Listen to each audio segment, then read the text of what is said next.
Dear Holly, wow, girl, what a decade.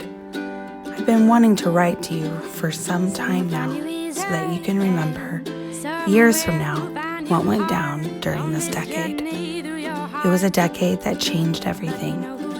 It was the decade that you were initiated into a long lineage of mothers. It was a decade that you stayed when you wanted to run. It was a decade that you softened and every cell in your body wanted to contract. It was a decade that you attuned to the blueprint of your soul and accepted the aspects of yourself that you had been too afraid to embrace.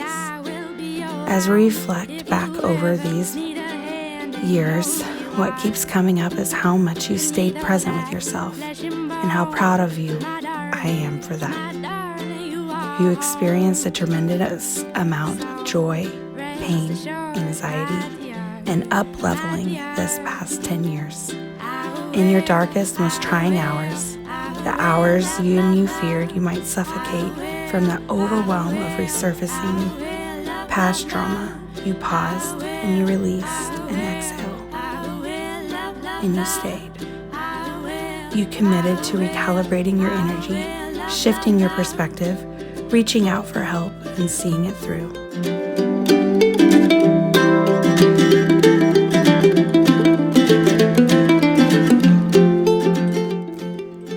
This decade, you chose to stay.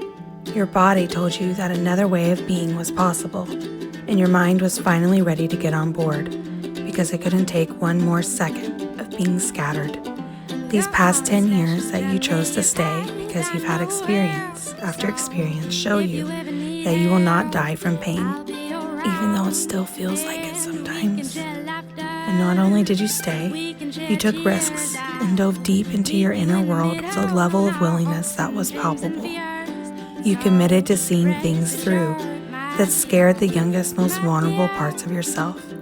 You took an honest look at your anxiety and the ways it manifests.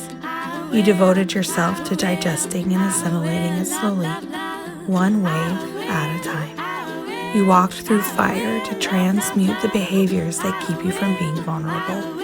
You cried, you laughed, you screamed, you prayed, you wrote, you sang, you softened, you felt. And the biggest, most life-changing creation that you have ever made grew inside your body.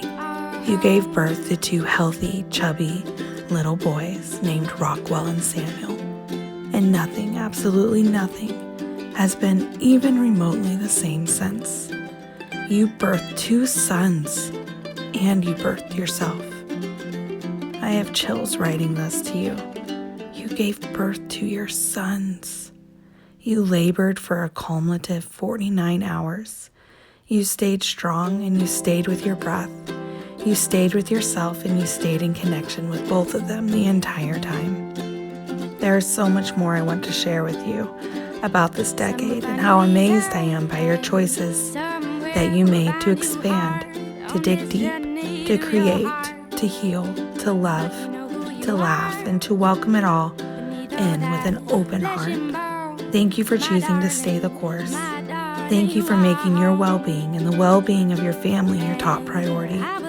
Thank you for slowing down. Thank you for going inward. Thank you for asking for help. Thank you for believing in yourself, your worth, and your capacity for real, honest change. Thank you for loving yourself enough to stay. Beneath all that flesh and bone,